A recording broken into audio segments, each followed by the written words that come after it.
نحمده ونصلي على رسوله الكريم أما بعد فأعوذ بالله من الشيطان الرجيم بسم الله الرحمن الرحيم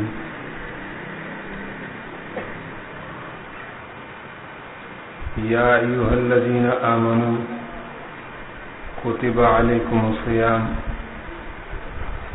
كما كتب على الذين من قبلكم لعلكم تتقون سبحانك لا علم لنا إلا ما علمتنا إنك أنت العليم الحكيم رب اشرح لي صدري ويسر لي أمري واحلل عقدة من لساني يفقهوا قولي رب زدني علما صدق الله العظيم وبلغنا رسوله النبي الأمين ونحن على ذلك من الشاهدين والشاكرين والحمد لله رب العالمين.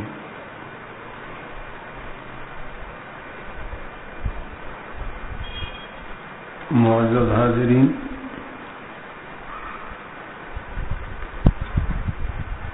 اللہ کا فضل و کرم ہے کہ رمضان شریف ہمیں زندگی میں پھر نصیب ہوا.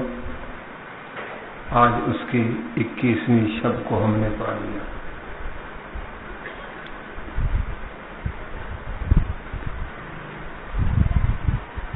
حضور اکرم صلی اللہ علیہ وسلم نے دعا مانگی اور ظاہر ہے کہ حضور صلی اللہ علیہ وسلم مختلف اوقات میں مختلف دعائیں امت کو دے کے گئے. ہر موقع محل کی دعا آپ صلی اللہ علیہ وسلم سے منقول ہے. یہی وجہ ہے کہ علماء نے مستقل کتابیں حضور صلی اللہ علیہ وسلم کی ان دعاؤں کو جمع کر کے لکھی اور چھاپی ہے ہماری آسانی کے لیے، تاکہ ہر موقع کی دعا ہمیں یاد رہے.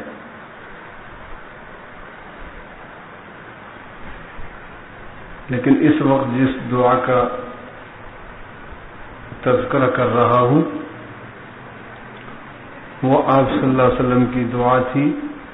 رمضان شریف کے آنے سے ابھی 2 مہینے باقی تھے. اس وقت آپ نے دعا کی، اللہم بارک لنا فی رجب و شعبان وبلغنا فی رمضان. اے اللہ، رجب و شعبان میں برکت عطا فرما اور رمضان شریف پانا نصیب فرما. نبی کی زندگی برکتوں سے لبریز زندگی، خیر کے اعمال سے بھری ہوئی زندگی. رسول اقدس صلی اللہ علیہ وسلم خود یہ دعا کریں رمضان شریف کے ابھی 2 مہینے آنے میں باقی ہیں کہ یا اللہ عمر میں اتنی برکت دے کہ رمضان شریف پالوں. معلوم ہوا نیکی کے کام کے لیے، نیکی کرنے کے لیے زندگی کی برکت کی دعا مانگنا بھی سنت رسول ہے.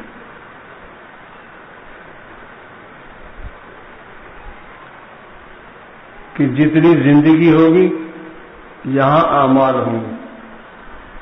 اس زندگی کے بعد انسان کی تکلیفی زندگی ختم، جو اعمال کرنے کے احکام والی زندگی.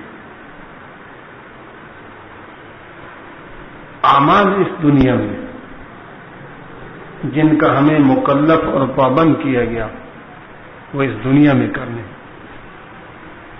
تو نیک اعمال کرنے کے لیے زندگی کی برکت کی دعا مانگنا یہ حضور صلی اللہ علیہ وسلم سے ثابت ہے. اور پھر رمضان شریف آیا نہیں، ابھی 2 مہینے باقی ہیں، تو دعا یہ کی جا رہی ہے اللہ اتنی زندگی میں رمضان شریف کا پالوں، اور ہمیں آپ کو اللہ نے اپنی زندگی میں وہی رمضان شریف عطا کیا ہے۔ معلوم ہوتا ہے کہ یہ ماہ بہت اہم اور عظمت والا ہے کہ خود آقا دو جہاں دعا مانگ رہے ہیں۔ جب یہ برکتوں والا، سعادتوں والا، عظمتوں والا مہینہ ہے تو اس کی برکتیں ملتی ہے، لیکن اس کو حاصل کرنا پڑتا ہے، اس کے لیے محنت کرنی پڑتی ہے۔ برکتیں تو ہیں، برکتیں اس لیے کہ حضور صلی اللہ علیہ وسلم کے ایک اور ارشاد ہے، وہ تو میں نے دعا کے متعلق عرض کیا کہ آپ صلی اللہ علیہ وسلم نے دعا مانگی کہ یا اللہ اتنی زندگی کے رمضان شریف پالوں، اور جب رمضان شریف قریب آیا تو صحابہ کو اکٹھے کر کے فرمایا میرے صحابہ قد اظلکم شہر عظیم مبارک، کہ تمہارے اوپر ایک ایسے مہینہ نے سایہ کیا ہے، سایہ فگن ہے، جو عظیم مبارک، جو بڑا مہینہ، عظمتوں والا مہینہ اور برکتوں سے بھرا ہوا مہینہ ہے۔ ہم تو برکت کا مفہوم سمجھتے ہیں کہ جو حصن برکت ہو، کاروبار کیا، جس کام میں پہلے 100 روپے پرافٹ آتا تھا اب اس میں 1000 آیا تو ہم کہیں گے خواہ اس سودے میں تو بہت ہی برکت ہوئی، بہت نفع ہوا۔ بجٹ آنے سے پہلے کچھ مال کو محفوظ کر لیا جاتا ہے، راتوں رات لاکھوں کما لیے جاتے ہیں، اس کو بھی کہتے ہیں یہ برکت ہو گئی۔ یقیناً یہ برکت بھی ہے کسی درجے میں، رزق حلال کے لیے حلال طریقے سے اگر کوشش ہو، اس میں اضافہ ہو تو اس کی کوئی میں نفی نہیں کر رہا، یہ بھی برکت کے حصول کی مختلف صورتیں ہیں، لیکن شرعی حدود میں رہ کر لوگوں کو تکلیف کر کے،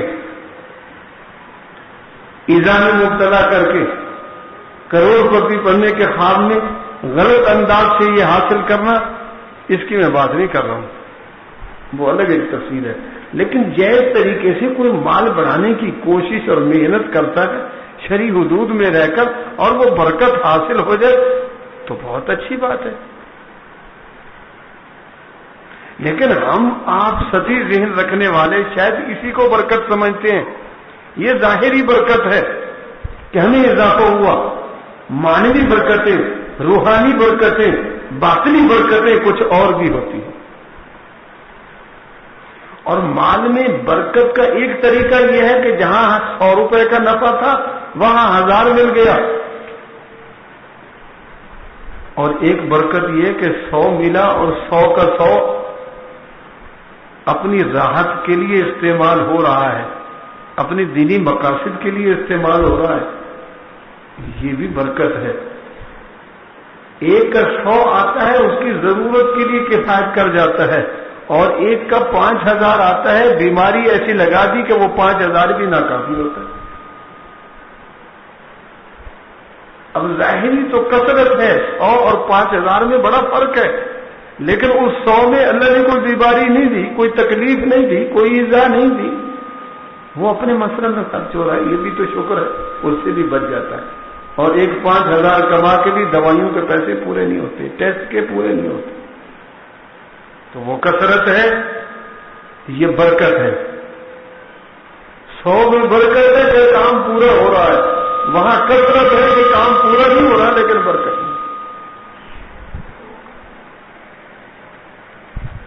اس لیے برکت ہو تو میں یہ بتا رہا ہوں، برکت ظاہری ہے اور دوسری برکت باطنی ہے، برکت روحانی ہے، برکت اخروی ہے، برکت مستقبل کی ہے، برکت اس آخرت کے کیریئر کو بنانے کی ہے۔ تو حضور صلی اللہ علیہ وسلم نے جو مضمون ذکر فرمایا، اے میرے امتیوں قد اذلکم شہر عظیم مبارک، تو اس مبارک ان میں یہ نقرہ ذکر کر کے سب برکتوں کو اس نے احاطے میں لے لیا کہ اس میں دنیا میں بھی برکت دنیاوی اعتبار سے بھی ہے اور یہ مہینہ اخروی برکتوں کو بھی ساتھ لے کے آتا. برکت دنیا کی بھی ہے, برکت جو ہے آخرت کی بھی ہے. ہم دیکھتے ہیں جو ایک وقت کی روٹی کو ترستے ہیں, ماشاءاللہ اہل خیر متوجہ ہوتے ہیں, افطاری کا ایسا سامان قسم و قسم کی اشیاء ان غرباء مساکین کو کھانے کے لیے ملتی ہے جو 11 مہینے تصور کر سکتے ہیں, لیکن اس طرح روزانہ کھا نہیں سکتے. یہ برکت ہوگی اس مہینے کی. جہاں عمرا امیر کھا رہے ہیں وہاں اللہ نے ان کے دل میں ڈالا وہ فقراء کو بھی کھلا رہے, ان کے لیے بھی برکت ہے, ان کے لیے بھی برکت ہے. اور ساتھ ساتھ یہ فرمایا کہ یہ مہینہ وہ مہینہ ہے کہ اس میں اگر نفل پڑھتے ہو نفل تو دوسرے مہینوں میں فرض کا جو ثواب ملتا ہے اس مہینے میں نفل کا اتنا ثواب مل جاتا ہے, نفل کا. اور اگر فرض پڑے تو 70 فرضوں کے برابر ثواب ملتا ہے. یہ برکت ہے, یہ برکت ہے. لیکن وہ برکت ظاہری اور حصی ہے, یہ برکت باطنی اور معنوی ہے اور اخروی ہے. دیہڑی کے کام کرتے ہیں, 400 روپے 500 روپے مزدور کو مزدوری ملتی ہے تو خوش ہوتا ہے, ہونا چاہیے کہ خون پسینہ ایک ہی ہے. لیکن یہ جو رات کو محنت کی جاتی ہے اس دیہڑی کی جو برکتیں ہیں, جب اللہ ان جو ہے اجرتوں کو آخرت میں دے گے تو پھر انسان خوشی سے پھولا نہیں سمائے.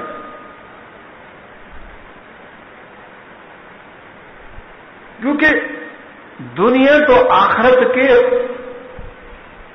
کامیابی, بلندی, مقبولیت, محبوبیت تک رسائی کا ذریعہ ہے. جیسے ایک پل ہے, آپ نے اس طرف سے اس طرف جانا ہے تو پل ایک ذریعہ ہے. یہ دنیا کے زندگی, یہاں کے اعمال آخرت کے قرب کا ذریعہ ہے, اللہ کی رضا کا ذریعہ ہے, مستقبل آخرت کے مستقبل کو, آخرت کے کیریئر کو روشن بنانے کا ذریعہ ہے. اب یہ ذریعہ مجھے آپ کو نہیں معلوم, ہم میں سے کوئی ہو کے نہیں آیا, جو گیا ہے وہ پلٹ کے نہیں آیا, اور جس نے جانا ہے اس نے بھی پلٹ کے نہیں آنا. تو ہمیں کیا پتا وہاں کیا ہوتا ہے, ہمیں نہیں پتا. اس جہان کی کسی چیز کی ہمیں کوئی خبر نہیں ہو سکتی, بلکہ اس جہان کی بات تو بہت آگے کی بات ہے. اس جہان میں ہوتے ہوئے جو آدمی اپنی زندگی کے آخری لمحات میں ہوتا ہے تو کچھ کنیکشن اس کا اس جہان سے جڑا ہوا ہوتا ہے, اس پر کچھ ایسے حالات بیت رہے ہوتے ہیں ہمیں اس کا بھی پتہ نہیں ہوتا. وہ ہمارے سامنے ہوتا ہے, ہم اس کو دیکھ رہے ہیں, وہ بظاہر ہمیں دیکھ رہا ہے, لیکن اس پر کیا بیت رہی ہے اندر ہی اندر اس کا ہمیں پتہ نہیں ہوتا. یہ کیسی بات کر دی کہ اس کا ہمیں پتہ نہیں ہوتا. ہم تو سب کچھ سامنے دیکھ رہے ہیں. جی ہاں, ہم جو دیکھ رہے ہیں ہمیں اتنے کا پتہ ہے, اور اس سے زیادہ جو اس کے ساتھ ہو رہا ہے ہمیں اس کا پتہ ہے. یہ کیا بات کر دی. قرآن کریم نے اس عقدے کو کھولا. وَلَوْ تَرَىٰ إِذْ يَتَوَفَّى الَّذِينَ كَفَرُوا الْمَلَائِكَةَ يَضْرِبُونَ وُجُوهَهُمْ وَأَدْبَارَهُمْ. اے انسان ذرا غور کر, قرآن کریم کی آیت مبارکہ کیا بتا رہی ہے کہ کچھ ایسے باغیین ہوتے ہیں, اللہ کے باغی, رسول کے باغی, شریعت کے باغی, اسلام کے باغی, دین کے باغی, بغاوت کی زندگی, عصیان کی زندگی, بے اعتدالی کی زندگی گزارنے والے جب اپنی اس بے راہ روی زندگی کو گزارنے کے بعد اس کی آخری سرحدوں کو چھو رہے ہوتے ہیں تو فرشتے آ جاتے ہیں, ملک الموت آ جاتے ہیں, اس کی روح نکالنے کے وقت اس پر جو وہ ضربے, اس پر جو مار, اس پر جو وہ مار و پٹائی کا جو سلسلہ جاری کرتے ہیں تو نہ اس کا چہرہ محفوظ ہوتا ہے اس مار سے نہ اس کی پیٹھ محفوظ ہوتی ہے. قرآن بتاتا ہے یضربون وجوہہم وادبارہم، اس کے چہرے پر اور ان باغیوں کی پیٹھوں پر، چہروں پر فرشتے مار رہے ہوتے ہیں. مجھے بتاؤ آج تک کوئی فلسفی، کوئی جو ہے سائنسدان، کوئی ماہر، کوئی زیرک، کوئی قابل، کوئی باصلاحیت، کوئی بڑا جس کو اپنے علم پر، اپنی معلومات پر، اپنی فہم پر، فراست پر ناز ہو، مئی کا لال کھڑا ہو کے بتا دے کہ میں نے وہ منظر دیکھا ہے، مجھے معلوم ہوا. لیکن قرآن بتاتا ہوتا ہے یضربون وجوہہم وادبارہم. معلوم ہوا وہ آخرت تو آخرت کی بات ہے، ہمیں تو اپنے سامنے جس کے ساتھ جو حال ہو رہا ہے، کیا ہو رہا ہے، اس کی حقیقت کا علم نہیں ہوگا. اس لیے جب یہ صورت ہے تو اس جہان کی بات میں آپ کیا بتا سکتے ہیں. لیکن میں قربان جاؤں، ہم نری پستی میں، وہ نری بلندی میں ایک ایسی ہستی، ایک ایسی ذات اللہ نے منتخب کی جس پر تاج رسالت رکھا، جس جو ہے ہم ہی میں سے اللہ نے منتخب کیا، اولاد آدم میں سے منتخب کیا، جس کی دو جہتیں، ایک سے تعلق مخلوق کے ساتھ ہے، ایک جہت سے تعلق رسالت کے لحاظ سے مخالق کے ساتھ ہے، مالک کے ساتھ ہے. اس جہت کے اعتبار سے وہاں سے علوم وہ ہستی لیتی ہے اور وہاں کی باتیں ہمیں بتاتی ہے. یہ النبی انسان بعثہ اللہ تعالی الی الخلق لتبلیغ الاحکام. نبی وہ ہوتا ہے وہاں سے مال ملتا ہے، وہاں سے ہدایت ملتی ہے، وہاں سے نور ملتا ہے، وہاں سے علم ملتا ہے، وہاں سے فیض ملتا ہے. نبی آگے تقسیم کرتے ہیں وما هو علی غیر بضنین بلغ ما انزل الیک من ربک. نبی کو حکم ہے جو آیا ہے اس کو خوب پھیلاؤ، خوب تقسیم کرو، خوب بانٹو، خوب پھیلاؤ. نبی خوب پھیلاتے ہیں. فرمایا میرا نبی اس مال کے پھیلانے میں بخل سے کام ہی نہیں لیتا. نبی نے بتایا، ہمیں علم ہوا، ہم اس کو آگے بتاتے ہیں. اس جہان کی بات جو ہم پیش کرتے ہیں، جو کوئی عالم آ کے بتاتا ہے، وہ از خود نہیں، وہ نبی کا دیا ہوا مال ہے. تو شہر عظیم مبارک، یہ عظمتوں والا مہینہ، اس کی عظمتوں کو نبی نے بتایا تو پتہ چلا، اس کی برکتوں کے متعلق نبی نے ذکر فرمایا تو پتہ چلا. نبی نے بتایا کہ اس مہینے کی نفل جو ہے فرض کے برابر ثواب ہے، فرضوں کا 70 فرض کے برابر ثواب ہے. یہ اس کی برکت ہے.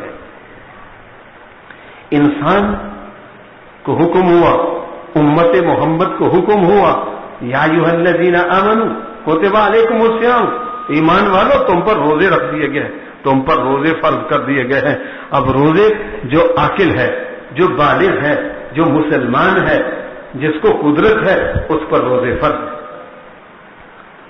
ایمان پہلی شرط ہے، کافروں کی بات نہیں ہے، مومنین کی بات ہے. آمنو فرمایا، ایمان ہو اور عقل ہو. جو پاگل ہے، جو دیوانہ ہے، جو مجنون ہے، اس کے لیے یہ حکم نہیں ہے، اس کو تو پتہ ہی نہیں. بالغ ہو، اس لیے کہ شریعت کے جتنے ہی احکام ہیں وہ بالغ پر آتے ہیں. نابالغ ان احکام کا مکلف ہی نہیں ہے. ہاں اس کی عادت ڈالنے کے لیے بلوغ سے پہلے کچھ مشق کرائی جاتی ہے.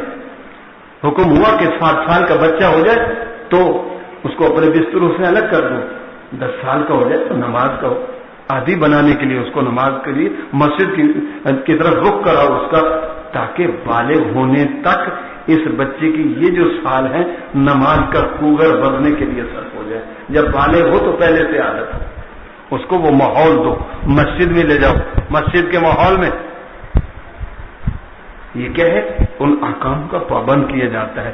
تو عقل ہو، ایمان ہو، عقل ہو، بالغ ہو، مسلمان ہو، ان شرائط کے تحت پھر روزہ فرض ہے. فرمایا یہ روزے کی عبادت دی ہے، رمضان شریف میں دی ہے. اور رمضان وہ جس کو نبی نے دعا مانگ کے پانے کی فائل ظاہر کی ہے، جس میں برکتیں اور عظمتیں آتی ہیں، جس میں ثواب کا اضافہ ہو جاتا ہے. فرمایا یہ مہینہ اس کے روزے دیے ہیں. یہ مت سمجھنا کہ ہمیں ملے ہیں. اے مخاطبین، تم سے پہلے امتوں کو بھی روزے دیے گئے تھے. یہ کیوں فرمایا؟ تاکہ یہ پتہ چلے یہ صرف مشقت ہم پر نہیں ہے، ہم سے پہلے لوگوں کو بھی احکام دی ہے تاکہ ہمارا ذہن تیار ہو جائے. یہ تو آسان کام ہے، مشکل ہوتا تو پہلے کیسے کرتے آئے ہیں، تو آسان ہمیں بھی کرنا ہے. کتب علیکم الصیام کما کتب علی الذین من قبلکم، تمہارے جو پہلے گزرے لوگ ان پر بھی روزے ہیں. لیکن اس روزے سے مقصد کیا ہے؟ اس عبادت کی روح کیا ہے؟ اس عبادت کا فلسفہ کیا ہے؟ فرمایا تمہیں تاج ولایت نصیب کرنا ہے، تمہیں روحانی طور پر ترقی دینی ہے. اب کوئی افسر ہے 18ویں گریڈ کا،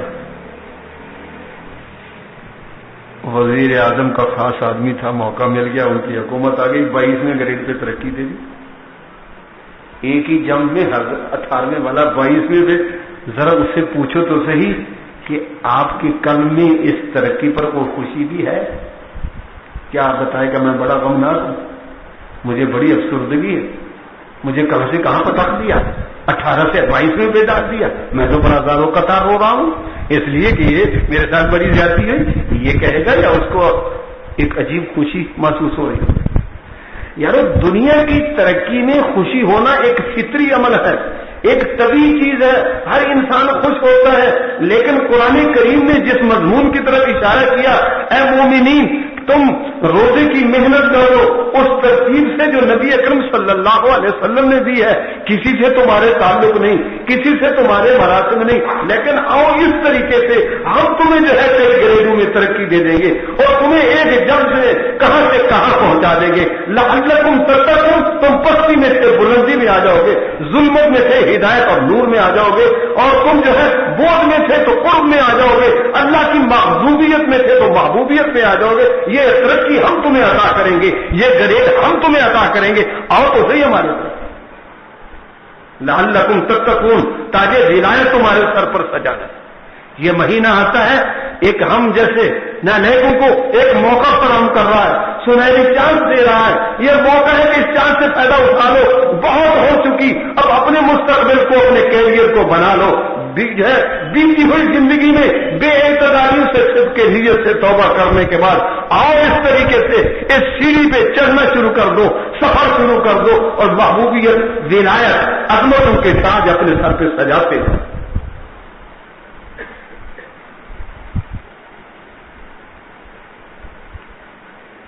ایک مضمون سے جو ابھی آپ کی برکت سے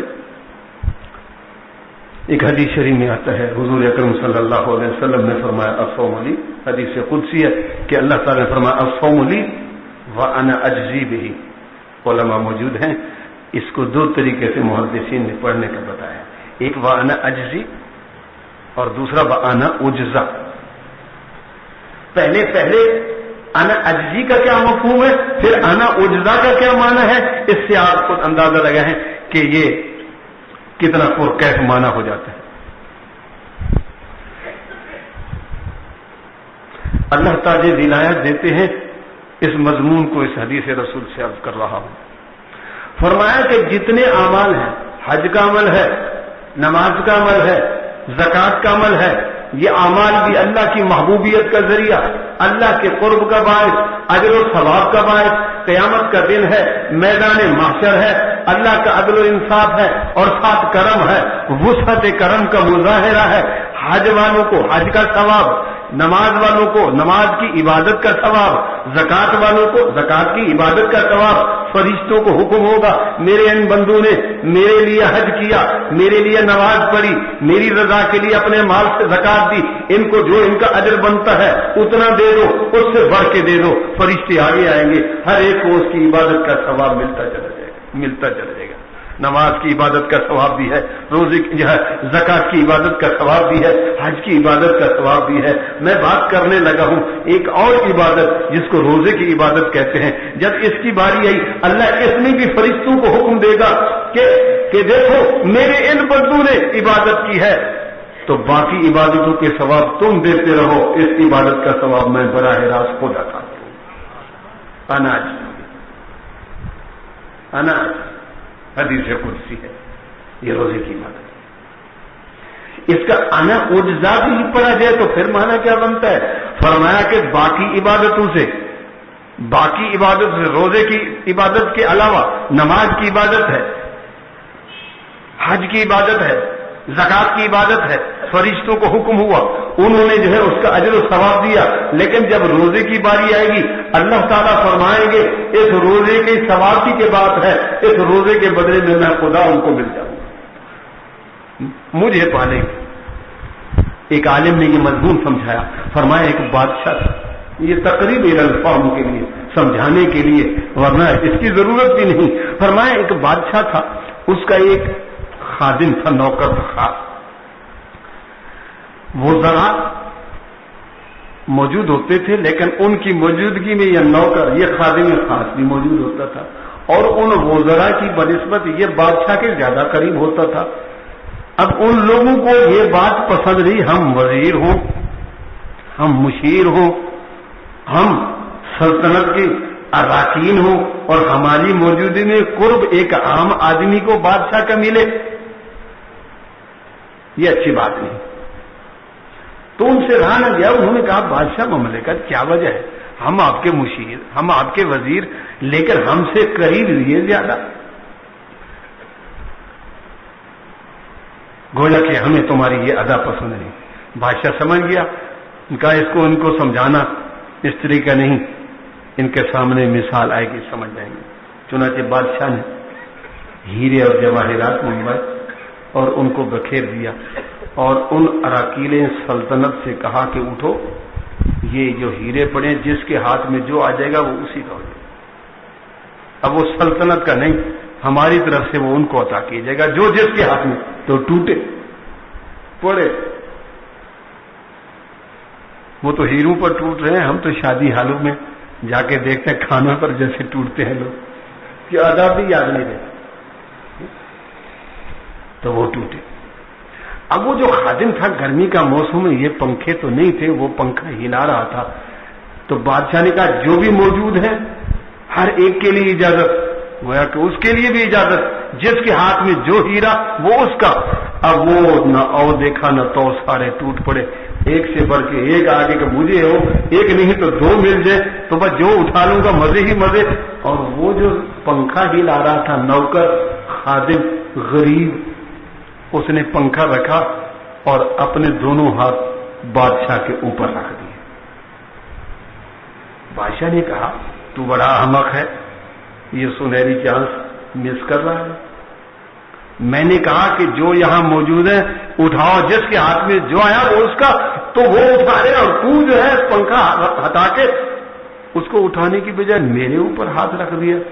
اس نے کہا بادشاہ سلامت، اگر یہ دم سلامت ہے تو اس کے ہاتھ سے ہیرے تو ملتے ہی رہیں گے۔ ان کو ہیرے ملے، مجھے تو ہیرے والا ملا ہے نا، انہوں نے ہیرے اٹھائے، مجھے ہیرے والا ملا، میں کتنا بڑا خوش نصیب ہوں۔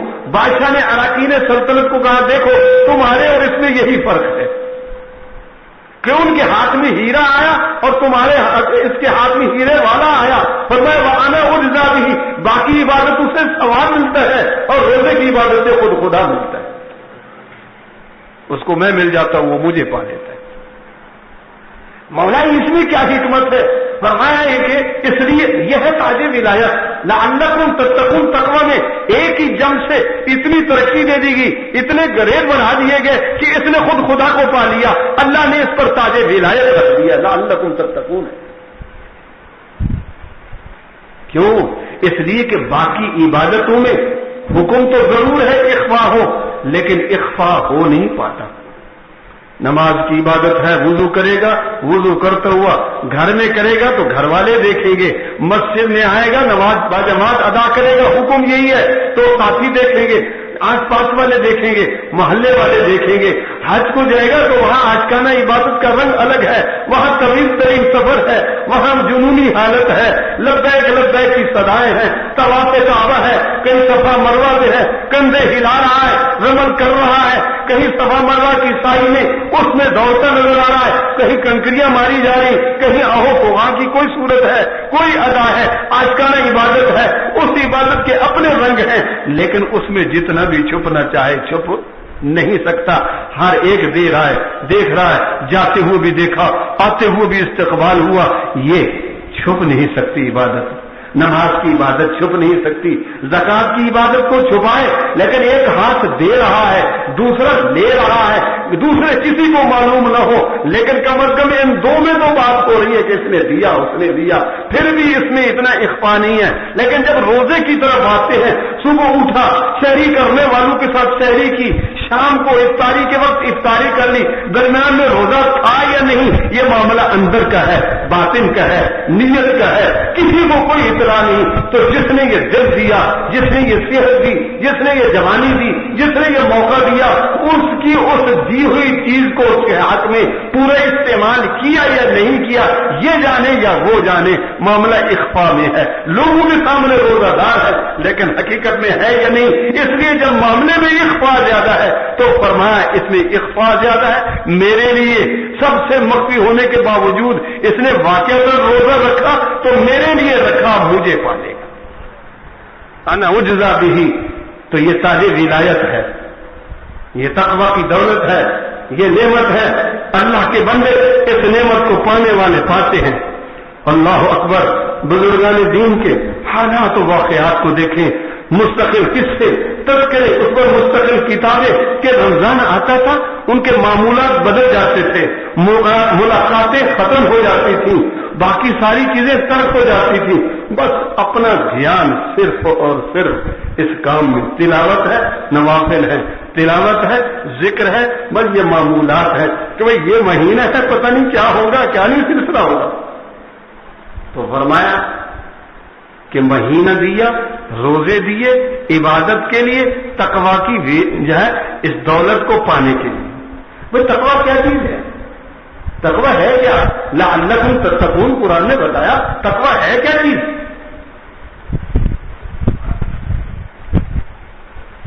اللہ اکبر۔ حضرت ابی بن کعب رضی اللہ تعالیٰ عنہ صحابی رسول ہے، حضرت عمر رضی اللہ تعالیٰ عنہ صحابی رسول ہے، خلفائے اربعہ میں سے ایک خلیفہ راشد ہے۔ حضرت ابو بکر صدیق رضی اللہ تعالیٰ عنہ کے بعد حضرت عمر رضی اللہ تعالیٰ عنہ خلافت کی ذمہ داری کو نبھایا اور سنبھالا۔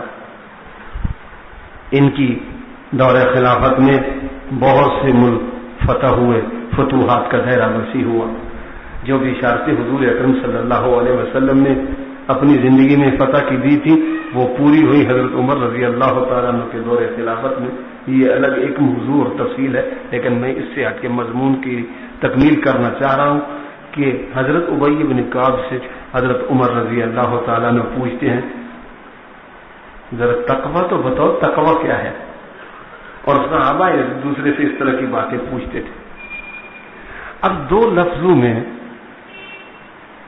حضرت ابی بن کعب نے اس طویل اور پھیلے ہوئے مضمون کو سمیٹ دیا۔ پوچھا اے عمر یہ بتاؤ اگر تم سفر کرنا چاہتے ہو اور راستہ ایک ہو اور وہ خاردار جھاڑیوں والا راستہ ہو اور اسی سے گزر کے جانا ہے تو کیسے نکلو گے، وہاں سے کیسے گزرو گے؟ کہا دامن کو سنبھال کے سمیٹ کے بچ بچا کے وہاں سے نکلو گے۔ فرمایا یہی تو تقوی ہے، یہی تقوی ہے۔ یہ دنیا کی خاردار وادی میں خواہشات کے کانٹے، عصبیت کے کانٹے، رسومات کے کانٹے، برادری کے کانٹے، دوستیوں ناجائز دوستیوں کے کانٹے، ناجائز معاشقے کے کانٹے، بد نظری کے کانٹے، حسن کا مظاہرہ کرنے کے لیے بےہودگی کے مظاہرے کے کانٹے، یہ سب موجود ہے۔ اور اسی دنیا کی زندگی کو اسی طرح سفر میں اس وادی سے گزارنا ہے، اسی سے گزارنا ہے۔ کیسے گزرو گے؟ اگر خاردار جھاڑیوں سے گزرتے ہو اپنے دامن کو سمیٹ کر تو اس خاردار وادی سے بھی اپنے آپ کو بچا کے گزرنا ہے، یہی تقوی ہے، یہی تقوی ہے۔ حضرت ذنون مصری رحمہ اللہ بزرگ گزرے ہیں، ان سے کسی نے پوچھا کہ تقوی کیا ہے؟ فرمایا تقوی کہ جو خواہشات ہیں، جو عزائم ہیں، اگر ان خواہشات اور عزائم کو اللہ ایک شکل دے دے، جو دل میں چیز ہے اللہ اس کو مجسم بنا دے، اس کو شکل دے دے. تو وہ جو مجسم صورت نظر آنے کی صورت میں کوئی بھی چیز ایسے نہ ہو کہ وہ شکل میں ظاہر ہو اور ہمیں ندامت ہو کہ یہ ارادہ نہ کرتے، یہ خواہش نہ کرتے، کیونکہ وہ تو خواہش دل کی چیزیں اب تو مجسم ہو کے ظاہر ہو رہی ہے، اس میں میرے لیے ندامت ہے. تو کوئی ندامت کی چیز نہ ملے، یہی تقویٰ ہے. تقویٰ یہ ہے کہ اللہ یرا کا ہے تو نہا کا، تمہیں اللہ اس جگہ پر نہ دیکھے جہاں دیکھنے سے وہ ناراض ہوتا ہے، اور وہاں سے تو غائب نہ ہو جہاں ہونے سے وہ راضی ہوتا ہے. اللہ نے جہاں ہونے کا حکم دیا ہے وہاں نظر آنا چاہیے، جہاں سے نہ ہونے کا حکم ہے وہاں نظر نہیں آنا چاہیے. یہی تقویٰ ہے کہ اللہ تعالیٰ نے جہاں حکم دیا ہے تو نہا کا، جہاں سے روک دیا لا یرا کا، اے مخاطب تو وہاں نظر نہ آئے، تو شراب خانے میں نظر نہ آئے، تو جوئے کی محفل میں نظر نہ آئے، تو سود لینے والوں میں نظر نہ آئے، تو مخلوق خدا کو ایذا پہنچانے والوں میں نظر نہ آئے، تو ماتحت لوگوں پر ظلم کرنے والوں میں نظر نہ آئے، تو چھوٹوں پر شفقت نہ کرنے والوں میں نظر نہ آئے، تو بڑوں کی بے ادبی کرنے والوں میں نظر نہ آئے، تو والدین کو ستانے والوں میں نظر نہ آئے. کیونکہ ان مقاموں پر اس طرح کرتے ہوئے اللہ کی ممانعت ہے، اللہ نے روکا ہے، اللہ نے منع کیا ہے. جہاں سے اس نے منع کیا ہے وہاں تو منع ہو جا، وہاں نظر ہی نہ آئے. یہی تقویٰ ہے، یہی تقویٰ ہے. اور یہ کہ اللہ تعالیٰ نے پھر تقویٰ کے مضمون کو مختلف پیرائے میں ذکر کیا. یا ایھا الذین آمنوا اتقوا اللہ، تقویٰ اختیار کرو، اللہ سے ڈرو. وَلْتَنظُرْ نَفْسٌ مَّا قَدَّمَتْ لِغَدٍ، ہر آدمی دیکھ لے کہ کل کے لیے کیا بھیجا ہے، کیا انتظام کیا ہے. اتقوا اللہ، اللہ سے ڈرو. پھر یہ مت دیکھو کہ ہم جو کر رہے ہیں تو کسی نے دیکھا نہیں، کسی کو پتا نہیں. یقیناً ہم ایک دوسرے کو مغالطہ دے سکتے ہیں، دھوکہ دے سکتے ہیں، لیکن جس سے ہمارا پالا پڑا ہے واللہ خبیر بما تعملون. چھپ کے کرتے ہو، ظاہر کرتے ہو. فرمائے چھپ کے جو کرتا ہے تو اہل جہاں سے، کوئی دیکھتا ہے تجھے آسمان سے، اس کے سامنے ہے سب کچھ. ہم جو کر رہے ہیں اس کے ظاہر کرنے کے مختلف رنگ ہوں گے. تو رمضان شریف آ کے ہمیں یہی پریکٹس کراتا ہے، ہم سے یہی مجاہدہ کرا کے اس تقویٰ کے مقام تک ہمیں پہنچانا ہے. لیکن ساتھ یہ بھی رکھیے ذہن میں کہ رمضان شریف پانے کے بعد بھی اگر ہم نے اپنی بگڑی نہیں بنوائی، اپنے گناہ معاف نہیں کیے کرائے، اور اپنے اوپر تاج ولایت اللہ سے نہیں رکھوایا، جیسے تھے ویسے رہے، تو پھر حدیث رسول صلی اللہ علیہ وسلم سنا کر بات کو ختم کر رہا ہوں، اس لیے کہ دیگر معمولات بھی ہوں گے. تو میں یہ بتا رہا ہوں کہ حضرت رسول اکرم صلی اللہ علیہ وسلم ایک دن تشریف لائے مسجد میں، ممبر پر جلوہ افروز ہونے لگے. ممبر کی 3 سیڑھیاں، پہلی پر آپ نے قدم رکھا، دوسری پر رکھا، تیسری پر رکھا، لیکن ہر قدم رکھنے کے وقت ہر سیڑھی پر آمین کا جملہ ارشاد فرمایا. صحابہ کی جماعت ہے، ان کی موجودگی میں رسول اکرم صلی اللہ علیہ وسلم نے ممبر کے پہلے اس سیڑھی پر قدم رکھ کر آمین فرمایا، دوسری پر بھی قدم رکھا تو آمین فرمایا، تیسری پر بھی قدم رکھا تو آمین فرمایا. صحابہ حیرت میں مبتلا ہے کہ نبی اکرم صلی اللہ علیہ وسلم نے ایک ایسا عمل کر کے دکھایا جو اس سے پہلے دیکھنے میں نہیں آیا. ممبر تو پہلے بھی تھا، قدم مبارک تو پہلے بھی آتے تھے، کوئی آج پہلی دفعہ تو نہیں ہونا ہوا، لیکن یہ رنگ نہیں دیکھنے میں آیا تھا. اور ممبر تو جس ممبر پہ میرے آقا دو جہاں کا جسم نے مماس کیا، ایک ممبر تھا. صحابہ کو خیال آیا کہ یہ عرصہ ہوا آپ کے لیے نیا ممبر تیار ہو. انہوں نے آپ کی سے اجازت سے ممبر تیار کیا، ہو گیا. آپ اس ممبر پر جلوہ افروز ہونے لگے تو پہلے ممبر نے دیکھا کہ حضور کے جیسے اثر کے لگنے کے ساتھ جو لذتیں تھیں جو سرور تھا، جو کیف تھا، میں تو اس سے محروم ہو گیا، وہ ضبط نہ کر سکا اور رونا شروع کر دیا. اللہ اکبر. اتنا رویا کہ مجمع نے رونے کی آواز سنی. آقا دو جہاں ممبر پر، نئے ممبر پر جلوہ افروز ہیں، وہاں سے اٹھتے ہیں، اپنے شفقت والے قدم اس رونے والے ممبر کی طرف لے جاتے ہیں. اس کے اوپر میرے اور آپ کے آقا نے ایسے جا کے ہاتھ رکھا جیسے شفیق باپ اپنے بیٹے کے سر پر ہاتھ رکھتا ہے اور اس کی آہوں اور سسکیوں میں اس کو تسلی دیتا ہے. میرے آقا نے اس کو جا کے یوں تسلیاں دی. اور یہ مورخین نے لکھا کہ اس نے اپنے رونے پر حضور صلی اللہ علیہ وسلم کے مبارک ہاتھ سے ضبط کرنے کی کوشش کی. بچہ جب جوش میں رو رہا ہو اور اس کو یکدم خاموش کرایا جائے تو وہ خاموشی میں بھی اپنی سسکیوں پر ضبط نہیں کر سکتا. یوں کرتے ہوئے اس کی آوازیں آتی ہیں. کچھ اس طرح کا منظر جو ہے اس سے بھی نظر آ رہا تھا. اللہ نے اس میں بھی شعور رکھا تھا. میرے آقا دو جہاں کی بات کیا کرتے ہیں؟ آقا دو جہاں گزرتے ہیں، فرمایا احد جبل، یہ احد پہاڑ ہے، پتھروں کا ڈھانچہ ہے، پتھروں کا مجموعہ ہے. یحبنا ونحبہ، یہ ہم سے محبت کرتا ہے، ہم اس سے محبت. میرے آقا جہاں سے گزرتے ہیں پتھر سلام کرتے ہیں، درخت سلام کرتے ہیں. تو یہ سارے آپ ان کی عظمتوں کی نشانیاں ہیں. تو آپ ممبر پر جلوہ افروز ہوئے. یہ پہلی دفعہ آنا نہیں تھا، پہلی دفعہ قدم رکھنا نہیں تھا، لیکن اب یہ جو عمل ہوا ہے کہ ہر سیڑھی پر قدم رکھ کے آپ نے آمین فرمائی. صحابہ حیرت میں مبتلا ہے. آمین کا موقع کیا ہے؟ نہ اس سے پہلے کوئی دعا کے جملے ہے، نہ کوئی دعا کی صورت ہے، صرف آمین پر اکتفا ہے. رہا نہ گیا. ہم تو کوئی بات دیکھتے ہیں تو سیر کر جاتے ہیں. قربان جو صحابہ کی عظمت پر جو بات دیکھی نبی سے پوچھا، ان کے پوچھنے سے ہمیں پتہ چلا. یا رسول اللہ، آج ہم نے ایسا منظر دیکھا جو اس سے پہلے نہیں دیکھا. یہ کیا بات تھی؟ کیا راز تھا کہ آپ نے آمین فرمائی؟ آپ صلی اللہ علیہ وسلم نے فرمایا، جب میں منبر پر جا قدم رکھ رہا تھا، پہلی سیڑھی پر قدم رکھتی فرشتہ آیا. کون؟ سید الملائکہ جبرائیل امین آئے. وہ آتے تھے، حضور کی مجلس ہوتی، کبھی اس وقت آ جاتے، کبھی آپ میدان جہاد میں اس وقت آ جاتے، کبھی آپ تلاوت کر رہے ہیں اس وقت آ جاتے، کبھی آپ گھر میں ہیں اس وقت آ جاتے، کبھی آپ کی مجلس ہے.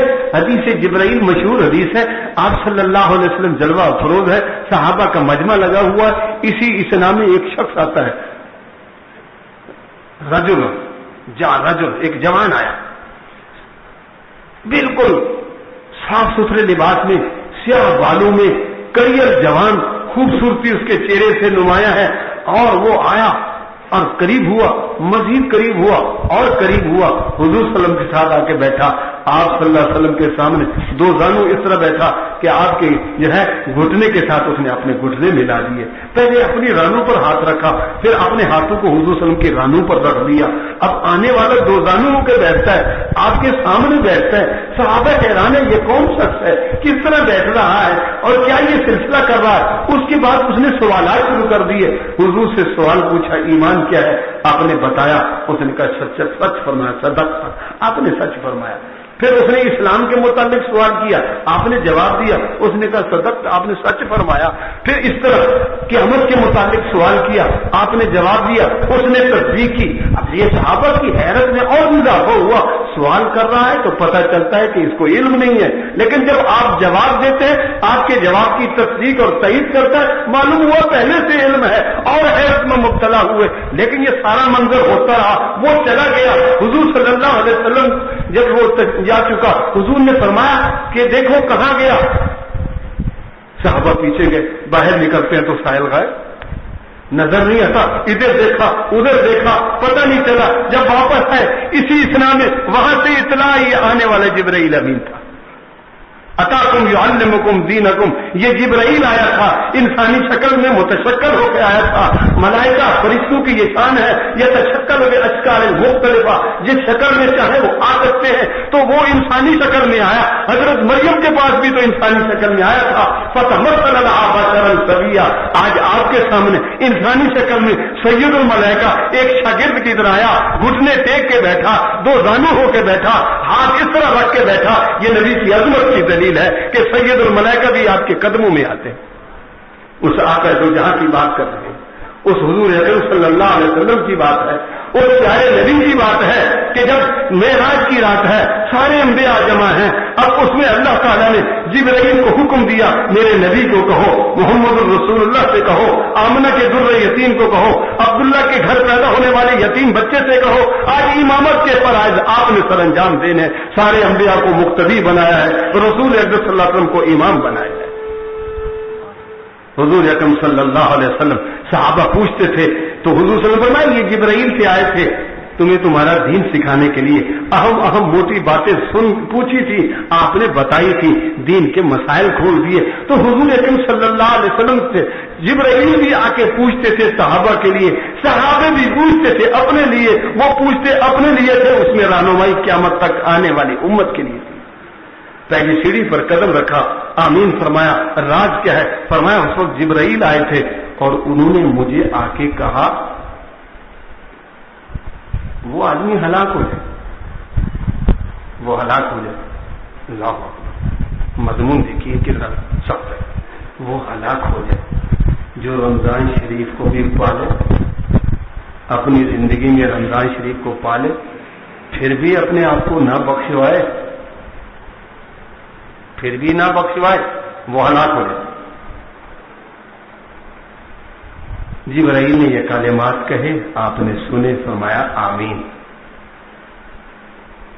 دوسرا، جبرائیل نے آ کے کہا کہ جس کے سامنے آپ کا نام نامی اس میں گرامی آئے اور وہ آپ پر درود شریف نہ پڑے وہ بھی ہلاک ہو جائے، آپ نے فرمایا آمین۔ تیسرا، جو نوجوان اپنے والدین کو بڑھاپے میں پالے پھر بھی ان کی خدمت کر کے راضی نہ کرے وہ بھی ہلاک ہو جائے، آپ نے فرمایا آمین۔ اب یہاں ایک بات تو یہ ہے کہ جبرائیل آئے، اس نے آ کے دعا بھی کہی، حضور صلی اللہ علیہ وسلم نے اس کی دعا پر آمین بھی فرمائی۔ نہ جبرائیل کے آنے کو دیکھا صحابہ نے، نہ اس کے جانے کو دیکھا، یہ سب کچھ تو حضور صلی اللہ علیہ وسلم فرما رہے ہیں نا، انہی کے سامنے آئے ہیں، نہ آنے کو دیکھا، نہ ان کی دعا کے کلمات کو سنا، نہ واپس جانے کو دیکھا۔ میرے آقا نے اس کے آنے کو بھی دیکھا، ان کی دعا کے کلمات کو بھی سنا، اس میں جواب میں آمین بھی فرمایا، اس کو جانے میں بھی دیکھا۔ نبی کی نظر کچھ الگ ہے، صحابہ تو نہیں دیکھ رہے، میں پہلے پڑھ چکا ہوں، کچھ ایسا بھی منظر ہوتا ہے کہ پتہ نہیں چلتا، ہمارے سامنے سب کچھ ہو رہا ہوتا ہے، یہاں بھی صحابہ کے سامنے سب کچھ ہو رہا ہے، لیکن فرشتے کے نہ آنے کا پتہ، نہ جانے کا، نہ دعا کا۔ نبی صلی اللہ علیہ وسلم نے فرمایا آمین۔ آج کے اس مجمع میں جوان بھی بیٹھے ہیں، وہ جوانی کے نشے میں مخمور ہوتے ہیں، جوانی کا کچھ عجیب رنگ ہوتا ہے، جوانی میں انسان بے اعتدالی کی طرف اپنی جو ہے زندگی میں گزارنے میں یا خوشی محسوس کرتا ہے، لیکن حضور صلی اللہ علیہ وسلم کی اس دعا نے فکر مند نوجوان کے لیے پل باندھ دیا ہے، اس کے لیے جو ہے اس کا دماغ کو کھول دیا ہے، اس کو اس کی حقیقت سمجھا دی ہے کہ دیکھو جس باپ نے، جس ماں نے تجھے بچپن میں سنبھالا، تمہاری تعلیم و تربیت کی، تمہارے ناز پر جو ہے اٹھائے اور تمہیں خوشیاں راحتیں نصیب کی، خود نوکریاں کرتے رہے، راتوں کو جاگتے رہے، تکالیف اٹھاتے رہے، تمہیں راحت پہنچاتے رہے، آج تمہاری خدمت کرتے رہے، آج وہ تمہاری خدمت کے مستحق ہیں، تو نے ان سے منہ موڑ لیا۔ بیوی نے کہا الگ رہنا ہے، ان بوڑھوں کو ہم نہیں سنبھال سکتے، ساری رات کھانستے رہتے ہیں، جگہ خراب کرتے رہتے ہیں، مکان گندا ہوتا رہتا ہے، جراثیم پھیلتے ہیں، ڈاکٹروں نے بتایا تھوک سے جراثیم ہوتے ہیں، میں نہیں اس گھر میں رہنا چاہتی، یا ان بوڑھوں کا خیال کرو یا میرا خیال کرو، کہتے ہیں اچھا، اب وہ سب بھول جاتا ہے۔ حضور صلی اللہ علیہ وسلم نے فرمایا ہلاک ہو، یہ میری آپ کی بات نہیں ہے، کہ عام مولوی بزرگ کی بات نہیں، آقا دو جہاں کی بات ہے کہ وہ ہلاک ہو جو اپنے والدین کو اس حالت میں پا کر اپنی بخشش کا انتظام نہیں کرا پاتا، وہ بھول گیا، آج یہ اس طرح کر رہا ہے، کل اس کے ساتھ ایسا ہوگا۔ اور دوسرا وہ بھی ہے رسول اکرم صلی اللہ علیہ وسلم کا نام آئے، بخشش جو درود نہ پڑے تو اس کی بھی ہلاکت ہے، اس لیے کہ اللہ کے جتنے انعام ہیں، جتنے احسان ہیں، حضور صلی اللہ علیہ وسلم کے واسطے سے، قرآن جیسی عظیم کتاب ملی ہے، رسول اللہ کے ذریعے سے ملی ہے، باقی انعامات آپ کے واسطے سے ملے ہیں، اس ہستی پر درود نہ پڑے جس کی وجہ سے اتنے انعام ملے، اس جیسا بدنصیب اور بدبخت کون ہوتا ہے؟ درود پڑھے، بدعات کو نہیں درود کی آڑ میں ایجاد کرے۔ صحابہ نے پوچھا یا رسول اللہ ہمیں تو یہ معلوم ہے کہ آپ پر سلام کیسے پڑھیں، السلام علیکہ ایھا النبی کیف نصلی علیکہ، آپ پر درود کیسے پڑھیں؟ آپ نے فرمایا اللہم صلی علی محمد وعلی آل محمد کما صلیت علی ابراہیم وعلی آل۔ یہ درود بھی بتایا، درود کے انداز بھی بتائے، طریقے بھی بتائے۔ ہم کہتے ہیں وہ ناقص ہیں، ہم اپنی طرف سے مکمل کریں گے، جہاں سپیکر وہاں درود، جب سپیکر غیر درود بھی گئے، لیکن نبی کا جو درود ہے وہ جو نبی نے دیا ہے وہ موجود ہے، وہ ہر حال میں موجود ہے، وہ برکتوں وہ ثواب کا باعث ہے۔ اس لیے جو آدمی نبی پر درود کا منکر ہے وہ ایمان سے خالی ہے، اس کا ایمان سے کوئی تعلق نہیں، اور جس کا ایمان سے تعلق ہے نبی صلی اللہ علیہ وسلم کی ذات اقدس پر کثرت درود کو وہ عبادت سمجھتا ہے، قرب الہی کا ذریعہ سمجھتا ہے۔ کثرت درود کا معمول رکھنے والا حضور صلی اللہ علیہ وسلم کے جھنڈے کے نیچے اٹھے گا، آپ کے مبارک ہاتھوں سے جہاں کوثر نصیب ہوگا، یہ سب ہے، اور باوجود اس کے کوئی نہیں پڑتا تو ہلاکت ہے اس کی۔ اور رمضان شریف پا کر بھی وہ تاج ولایت سر پہ نہیں سجاتا، رمضان شریف پا کر بھی گناہوں کی زندگی سے توبہ طائب نہیں ہوتا، رمضان شریف پا کر بے اعتدالیوں سے رخ نہیں موڑتا، رمضان شریف پا کر بھی روٹھے رب کو نہیں مناتا، تو اس کی ہلاکت ہی ہلاکت ہے۔ حضور نے فرمایا آمین۔ اس لیے یہ 20 دن گزر گئے، اب بقیہ 10 دن ہے، آج اس کی 21ویں شب ہے۔ جب یہ راتیں آتی تھی حضور صلی اللہ علیہ وسلم مسجد میں ڈیرا ڈال دیتے تھے، آقا دو جہاں کا ڈیرا مسجد میں ہوتا تھا۔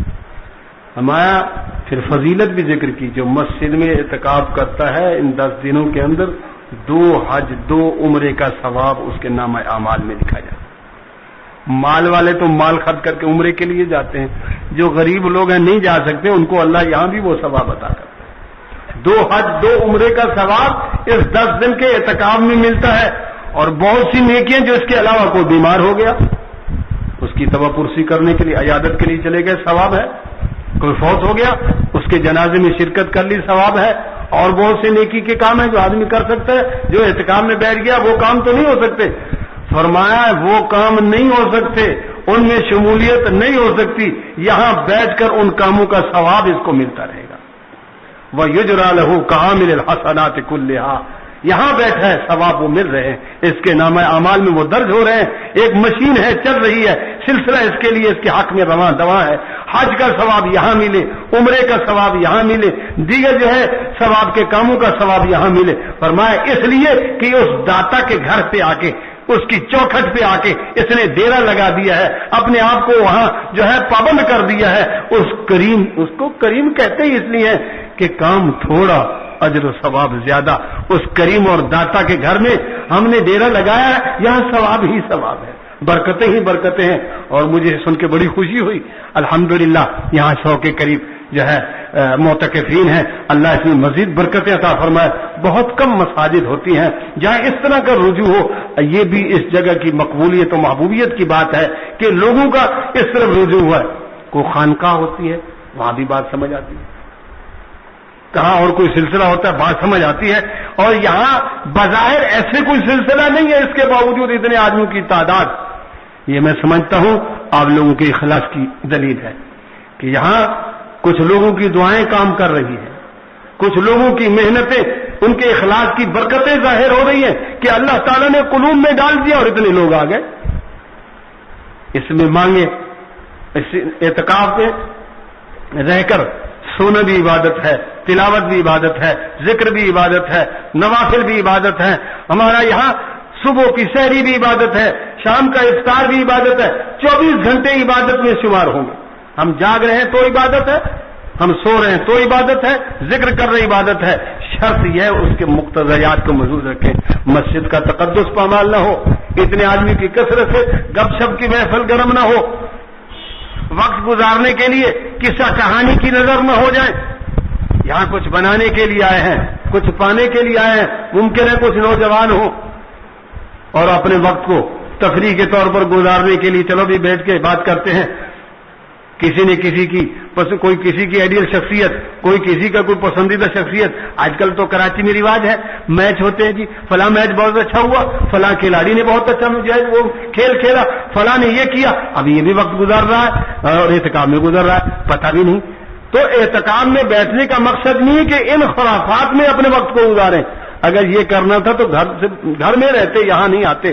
یہاں آئے ہیں تو مسجد کی عظمت اور اس کے تقدس کو ملحوظ رکھو، وہ پامال نہ ہو، مسجد میں دنیاوی باتیں نہ ہو، مسجد میں خرافات نہ ہو اور غیبت نہ ہو اور دوسرے یا ایسے اعمال جس سے ہمارا عمل جو ہے بیکار ہو جائے، عمل کی برکتیں، عمل کی نورانیت ختم ہو جائے. اس سے بچنے کی کوشش کرو. حضور صلی اللہ علیہ وسلم نے فرمایا ان طاق راتوں میں لیلۃ القدر کے پانی کی کوشش کرو.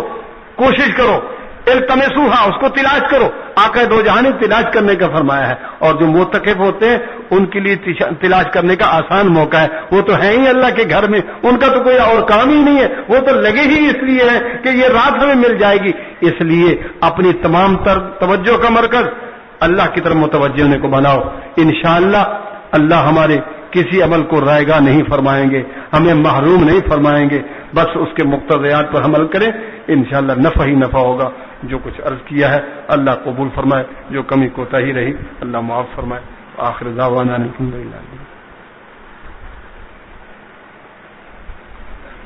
الحمدللہ رب العالمین والعاقبۃ للمتقین والصلاة والسلام علی سیدنا الانبیاء والمرسلین.